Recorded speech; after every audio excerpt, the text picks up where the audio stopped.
नमस्कार दोस्तों। आज के इस खास विश्लेषण में आपका स्वागत है। देखिए, आज हम जिस विषय की गहराई में उतरने वाले हैं ना, उसने हाल ही में पूरे देश को सच में झकझोर कर रख दिया है। नीट 2026। अब ये सिर्फ एक खबर नहीं रह गई है, ये हमारी पूरी व्यवस्था, हमारे सिस्टम की एक बहुत बड़ी नाकामी का जीता जागता सबूत है।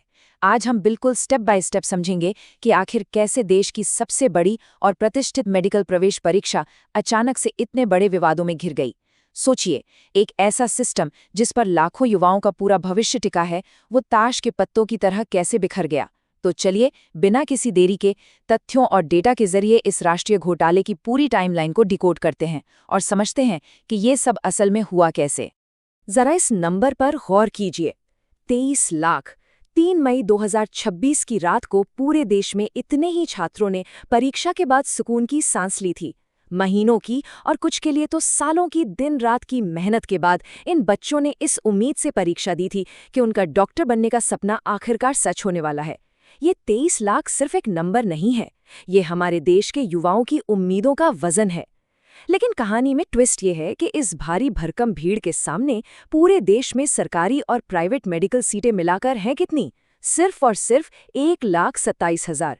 मतलब मुकाबला इतना कड़ा है कि यहाँ हर एक नंबर, बल्कि हर एक डेसिमल तक मायने रखता है। लेकिन तब क्या होता है जब इस बेतहाशा मेहनत का सामना एक बहुत बड़े धोखे से हो जाए? इस पूरे घोटाले के एकदम केंद्र में एक बहुत ही कड़वी सच्चाई छुपी है। एक ऐसा ईमान जिसकी कीमत लगाई गई सिर्फ 30 लाख रुपए। जी हाँ, परीक्षा शुरू होने से हफ्तों पहले ही लाखों बच्चों के सपनों का सौदा टेलीग्राम और व्हाट्सएप के डार्क ग्रुप्स में सरेआम हो चुका था। छात्रों की रातों की नींद, उनके माता पिता का संघर्ष और इस पूरी परीक्षा प्रणाली की विश्वसनीयता, इन सब का रेट खुलेआम सिर्फ 30 लाख रुपए फिक्स कर दिया गया था। देखिए, ये कोई छोटी मोटी पर्ची से नकल करने वाला मामला नहीं था। ये हमारी शिक्षा प्रणाली की नींव पर एक सीधा, बहुत ही शातिर और सुनियोजित हमला था। तो अब सबसे बड़ा सवाल ये उठता है कि भाई इतनी बड़ी सेंधमारी आखिर शुरू कहाँ से हुई? मतलब इसका मेन सोर्स क्या था? चलिए सुरागों को जोड़कर देखते हैं। जब हम इसके ज्योग्राफिकल मैप को देखते हैं ना, तो पता चलता है कि ये साजिश किसी कॉर्पोरेट बिजनेस मॉडल की तरह काम कर रही थी।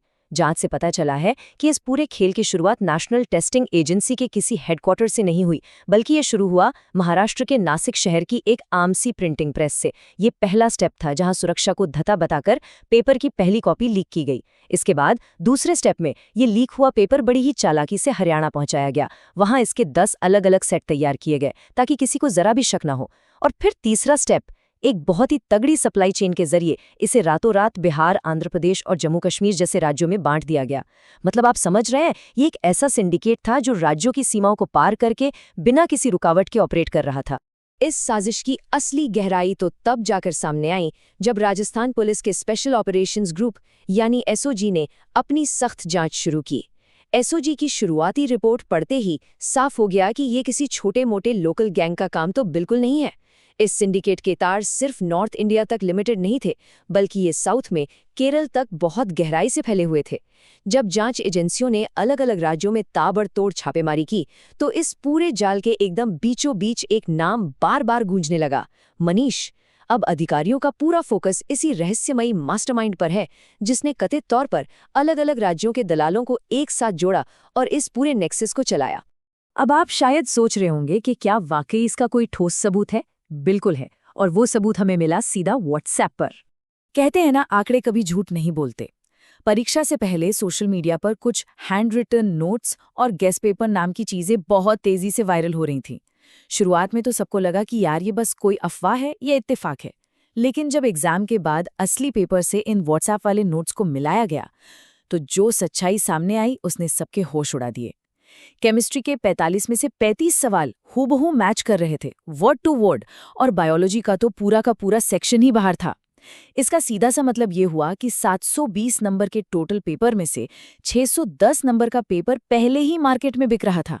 ये कोई तुक्का नहीं था दोस्तों, असली पेपर 100% लीक हो चुका था। और अब बात करते हैं इस पेपर के रेट की। एक एक छात्र से 15 से 30 लाख रुपए तक वसूले गए हैं। ये इतनी बड़ी रकम है जो कई परिवारों की तो जिंदगी भर की जमा पूंजी होती है। लेकिन यहाँ जो बात सच में सबसे ज्यादा परेशान करती है ना, वो ये है कि कुछ मामलों में छात्रों के अपने माता पिता खुद इस बेईमानी का हिस्सा बने। उन्होंने अपने बच्चों की गारंटीड सफलता को खरीदने के लिए ये लाखों रुपए खुशी खुशी दे दिए। ये सिर्फ एक सिस्टम का करप्शन नहीं है, ये दिखाता है कि समाज के तौर पर हम नैतिक रूप से कितना गिर चुके हैं। सफलता पाने की ये आखिर कैसी अंधी दौड़ है, जहां शिक्षा को सब्जी मंडी की तरह खरीदा और बेचा जा रहा है। लेकिन इस पूरे खेल में, इस पूरे करप्शन में आखिर सबसे बड़ा नुकसान किसका हुआ? कौन है इसका असली शिकार? जरा इन दो तस्वीरों को एक साथ रखकर देखिए। एक तरफ वो ईमानदार बच्चे हैं जिन्होंने 2 से 3 साल तक खुद को दुनिया से काट कर एक छोटे से कमरे में बंद रखकर तपस्या की तरह पढ़ाई की। उन्होंने अपनी नींद, अपनी हॉबीज, अपने दोस्तों के साथ घूमने के दिन, सब कुछ इस एक एग्जाम के लिए कुर्बान कर दिया। और दूसरी तरफ हैं वो चीटिंग माफिया और वो लोग जिन्होंने बिना कोई मेहनत किए सिर्फ 15-30 लाख रुपए देकर अपना मेडिकल का टिकट पक्का कर लिया। सोचिए उस ईमानदार बच्चे के दिमाग पर क्या बीत रही होगी। ये एक ऐसा गहरा मानसिक और भावनात्मक आघात है जिसे वो लाखों बच्चे आज झेल रहे हैं, जिन्हें उन माफियाओं की गलती की सजा मिल रही है, जिन्होंने सिस्टम को एक मजाक बनाकर रख दिया है। तो अब आगे क्या? इन सब के बाद आज हम और हमारी व्यवस्था कहाँ खड़ी है? ये पूरी कहानी हमें एक बहुत ही क्रिटिकल सवाल पर लाकर खड़ी कर देती है। देखिए, खुलासे के बाद सरकार ने तुरंत एग्जाम कैंसिल कर दिया, मामला सीबीआई को सौंप दिया गया और महाराष्ट्र वगैरह में धड़ाधड़ गिरफ्तारियां भी हो रही हैं। लेकिन क्या सिर्फ एक री एग्जाम करवा लेना और कुछ लोगों को जेल में डाल देना ही इस बीमारी का परमानेंट इलाज है?